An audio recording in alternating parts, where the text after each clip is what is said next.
सुप्रभात बच्चों, कैसे हैं आप सभी स्वस्थ होंगे, यही हम आशा करते हैं। तो हम कक्षा 4 हिंदी व्याकरण विशेषण पढ़ रहे थे। अब हम आगे पढ़ेंगे विशेषण। तो एक बार मैं डेफिनेशन आपको दोबारा बता देती हूँ। जो शब्द संज्ञा अथवा सर्वनाम की विशेषता बताते हैं उन्हें विशेषण कहते हैं।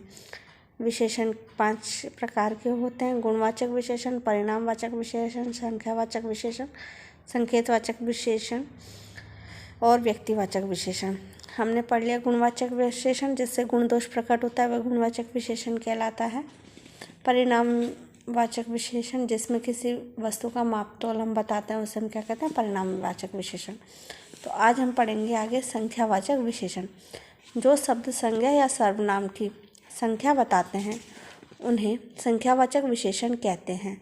जैसे 5 सेब, 3 तोते, 10 रुपये, 4 गुना दूध, 3 गुना पानी, कुछ आदमी, 6 किताबें। संख्या, जिससे किसी संज्ञा सर्वनाम की संख्या का पता लगता है। जैसे कि 5 सेब, 5 क्या है? हमारी गिनती है, संख्या है हमारी 5 कि 5 सेब तो क्या हो गया? 5 सेब क्या हो गया? संख्यावाचक हो गया।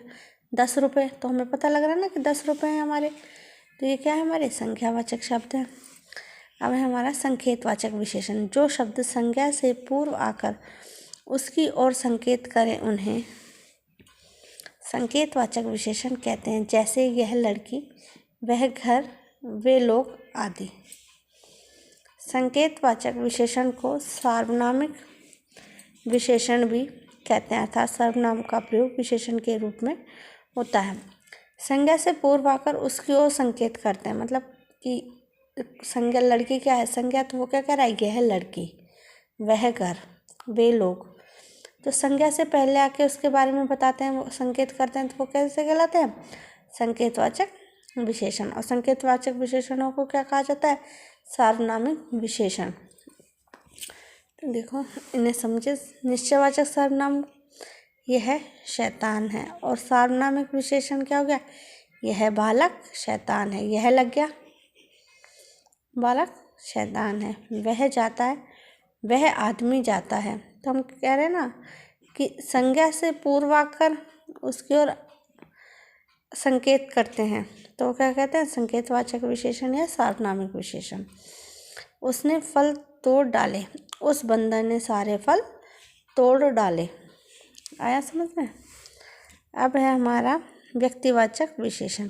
जो विशेषण व्यक्तिवाचक संज्ञाओं से बनाए जाते हैं उन्हें व्यक्तिवाचक विशेषण कहते हैं। जैसे कानपुर से कानपुरी, भारत भारतीय, जापान जापानी, बंगाल बंगाली।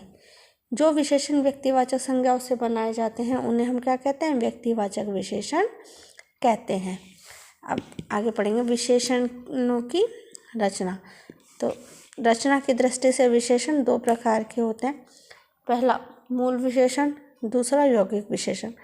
मूल विशेषण, वे शब्द जो मूलतः विशेषणीय है, मूल विशेषण कहलाते हैं। वे शब्द जो मूलतः विशेषण है उन्हें क्या कहते हैं? मूल विशेषण। जैसे अच्छा, भला, काला, गोरा, लंबा, मोटा, सुंदर आदि। और यौगिक विशेषण, यौगिक विशेषण संज्ञा विशेषण क्रिया में उपसर्ग या प्रत्यय जोड़कर यौगिक विशेषणों की रचना की जाती है। संज्ञा विशेषण और क्रिया में क्या जोड़ा? उपसर्ग या प्रत्यय जोड़कर यौगिक विशेषणों की रचना की जाती है। और प्रत्यय क्या होते हैं? जो शब्द से पहले लगते हैं उन्हें जो शब्द से पहले लगते हैं उसे उपसर्ग कहते हैं, और जो शब्द के बाद लगते हैं उन्हें प्रत्यय कहते हैं। तो अब ये कह रहा है प्रत्यय उपसर्ग जोड़कर। अब रोग है, रोग शब्द में ई प्रत्यय जोड़ेंगे तो क्या बना? रोगी। बल में वान प्रत्यय जोड़ा तो क्या बना? बलवान। रूप में अगर कुपसर्ग जोड़ेंगे तो क्या बन गया? कुरूप आदि।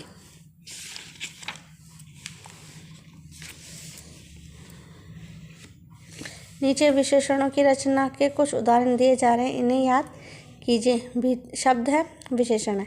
भीतर, भीतरी, आगे, अगला, नीचे, निचला, शहर, शहरी, परिवार, पारिवारिक, चमक, चमकीला, इतिहास, ऐतिहासिक, ग्राम, ग्रामीण, हट, हटीला, दिन, दैनिक, जो, जैसा, कौन, कैसा, राष्ट्र, राष्ट्रीय, भूख, भूखा, बाहर, बाहरी, पीछे, पिछला, बेचैन, बिकाऊ, धन, धनवान, चाचा, चचेरा, सहन, सहनीय, मास, मासिक, दोष, दोषी, डर, डरपोक, वह, वैसा, यह, ऐसा, पक्ष, पाक्षिक, भागना, भगोड़ा, घर, घरेलू। तो बच्चों अब ये इसके शब्द हैं, ये आपको याद करना है। अब पहले तो विशेषण, जो शब्द संज्ञा सर्वनाम की विशेषता बताते हैं उन्हें विशेषण कहते हैं। विशेषण 5 प्रकार से होते हैं: गुणवाचक, परिणामवाचक, संख्यावाचक, संकेतवाचक और व्यक्तिवाचक। रचना की दृष्टि से विशेषण 2 प्रकार के होते हैं: मौलिक और यौगिक। तो बच्चों ये विशेषण आपको पढ़ने हैं, अच्छे से याद करने हैं। धन्यवाद।